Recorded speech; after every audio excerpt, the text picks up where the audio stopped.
Hierdie is Landbou Weekblad se weervernoot video vir tuinroete. In kort, humiditeit bereik hoogtepunte teen 100%. Risiko vir swamdruk is hoog. Hier is die besonderhede.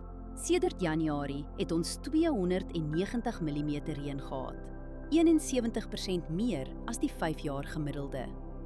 Groeigraad dae sedert Januarie staan op 1123.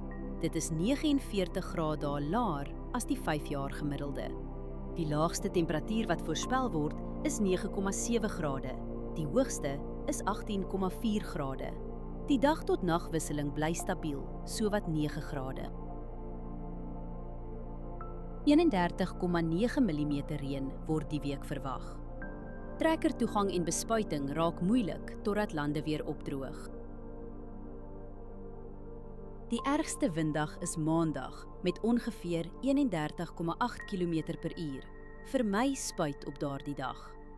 Nog een dag die week raak ook 15 km/h of meer.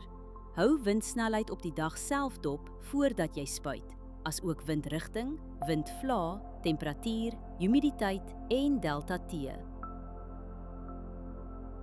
Verdamping is die hele week onder 2 mm. Oorbesproeiing in die soort toestande hou risiko in vir wortelsiektes. Humiditeit is meestal hoog en blaarnatheid gaan Dinsdag sterk wees. Dis is die kans vir hoë swamdruk aansienlik.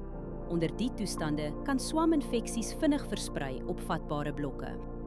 As jy een ding doen, oorweeg dit om voorkomende swamdoder vir die eerste droë, kalm oggend te skeduleer.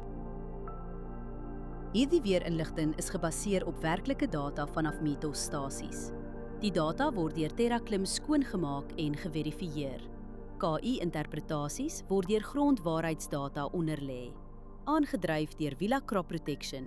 Hierdie verslag is met die hulp van kunsmatige intelligensie gegenereer en is nie professionele advies nie. Gaan na weather.villacrop.co.za en kies die weerverslag vir jou streek.